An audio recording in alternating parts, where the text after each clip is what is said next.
Hallo und herzlich willkommen zu einem neuen Objective-C Tutorial. Heute befassen wir uns mit einem Custom Keyboard in Objective-C, wie gesagt.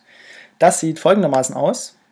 Wenn wir hier unsere Spotlight-Suche anmachen, dann sieht man hier einfach es ist kein richtiges Keyboard, aber man sieht zumindest 4 Buttons bzw. 5, wenn man den Next Keyboard-Button mit einbezieht. Ja, was macht es? Man kann hier einfach auf einem Button ein ganzes Wort schreiben lassen. Ich dachte mir, das ist vielleicht ganz praktisch, wenn man Chats benutzt und dort etwas schreiben will.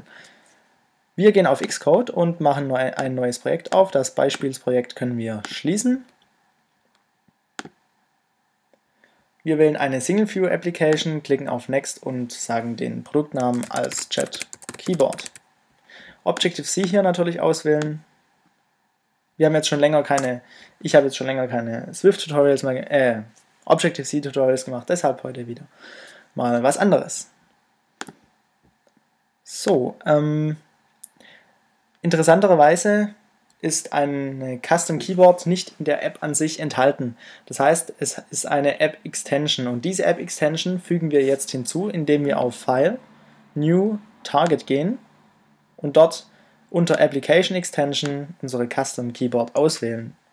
Danach kommt hier wieder ein Product Name. Das Ganze sieht natürlich hier aus, wie wenn man eine richtige App erstellt. Wir sagen als Product Name einfach Chat KB als Abkürzung und klicken auf Finish.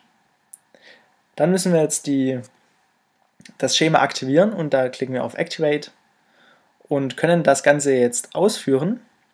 Allerdings will ich kurz hier unter iOS Simulator Reset Content and Settings durchführen, damit auch der Punkt, der hier benötigt wird, mit in das Tutorial einfließt. Wir können jetzt aber erstmal in die viewcontroller.m-Datei gehen, natürlich in den Chat-KB-Ordner, der jetzt erscheinen sollte, und dort in unsere M-Datei. Wir sehen hier ein kleines Setup. Das Ganze hier ist für diesen einen linken unteren Button Next Keyboard. Den lassen wir einfach unverändert. Was wir wollen, ist jetzt eine Vorschleife, in der verschiedene Buttons hinzugefügt werden. Für die Vorschleife benötigen wir allerdings einen NS-Array, in diesem dann die Titel drinstehen. Ich sage einfach mal Title Array ist gleich NS-Array, Array with Objects. Und jetzt können wir ganz einfach als Strings unsere Titel hinzufügen. Hallo, Komma, dann noch ein String. Wie geht's? Fragezeichen, Komma, noch ein String, Tschüss und Komma, gute Nacht. So, das ist unser Title Array und den iterieren wir jetzt durch, indem wir hier einfach eine Vorschleife machen, for int i gleich 0, i kleiner als 4, i++ und schon können wir loslegen mit unserem Button. Denn das ist nichts anderes, jede einzelne Taste auf dem Keyboard ist ein Button. Deshalb fangen wir jetzt an mit UI-Button. Wir können einfach als Button abkürzen, ist gleich UI-Button, Button with Type, UI-Button Type System, also der ganz normale Button. Dann müssen wir aber einen Frame festlegen, Set Frame, sonst ist es nur so ein Popel-Button, der so ganz klein ist. Und das wollen wir ja nicht. Deshalb cgRectMake 0 als y sagen wir i mal 40, denn wir wollen ja die anderen weiter unten haben. Als Breite sagen wir einfach mal 320 und Höhe 40, denn wir wollen, wie schon hier angedeutet, 40 Pixel in die Höhe gehen mit dem Button. Als nächstes brauchen wir einen Target, das dann als Event-Händler dient. Deshalb sagen wir hier Button add Target Self, Action, Add, Selector und jetzt können wir hier Key clicked eingeben, Doppelpunkt, denn wir wollen noch einen Parameter hinzufügen, der übergeben wird. Als UI Control Event können wir sagen UI Control Event Touch Up Inside, Touch ganz unten, so. Und natürlich das übliche Strichkomma danach. Wir wollen jetzt noch ein bisschen Schönheitsarbeit machen. Deshalb sagen wir hier Button Set Title Color und hier UI Color und da geben wir einfach mal White Color an. Entschuldigung.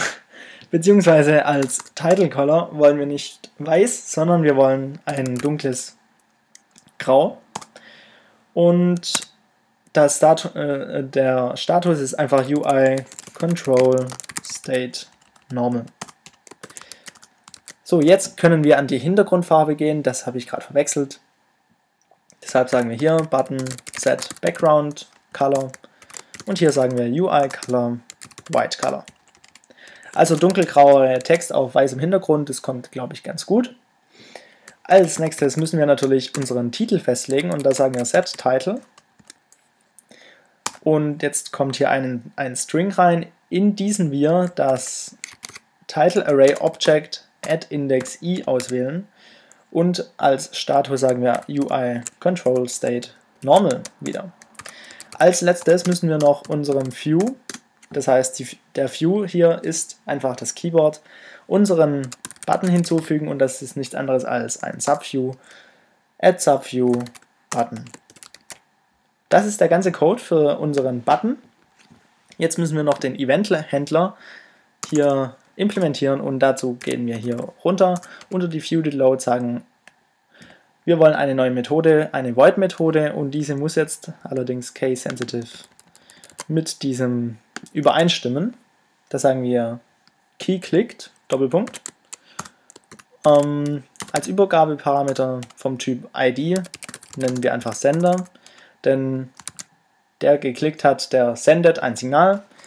Und wir wählen jetzt einen UI-Button und dieser Button kann gleich heißen oder Temp-Button zum Beispiel ist gleich und jetzt parsen wir den Sender als Button. Also wir sagen, der Sender, der da jetzt kommt, ist ganz sicher ein Button, deshalb können wir das auch ganz einfach hier parsen. Wir wissen immer, der Sender ist ein Button. Den Titel von dem Button nehmen wir jetzt als Vorgabe und fügen diesen Titel dann ein in das Textdokument, in dem sich der User gerade befindet. Deshalb sagen wir hier Button Title ist gleich Button.TitleLabel, also Temp Button natürlich, .TitleLabel.text. Und jetzt können wir mit dem Befehl self.textDocumentProxy insert text Button Title ganz einfach unseren Titel dynamisch einfügen. Das Ganze vom Programmieren her war es das schon. Ich muss mal hier gerade überprüfen, ob es das wirklich war. Doch ich glaube, ja, das könnte es gewesen sein. Wenn wir jetzt auf Run klicken, dann müssen wir aufpassen, ja, ich habe es schon verpasst, dass wir unsere App auswählen und nicht die App-Extension. Dann klicken wir auf Run, müssen allerdings jetzt noch eine Einstellungen vornehmen im iOS Simulator. Denn so einfach kommt natürlich nicht die Tastatur ins Spiel, sondern wir müssen erst zu Einstellungen, allgemein auf Tastatur und dann als Keyboard müssen wir ein neues Keyboard hinzufügen und hier sieht man jetzt schon unser Third-Party Keyboard, Chat Keyboard. Und jetzt können wir auch wieder in den Homescreen gehen und unsere Search anwerfen. Wenn wir jetzt auf den Global Button klicken, dann kommt hier schon eine Alternate Keyboards Alert. Da können wir einfach OK sagen und schon haben wir unsere Custom Keyboard.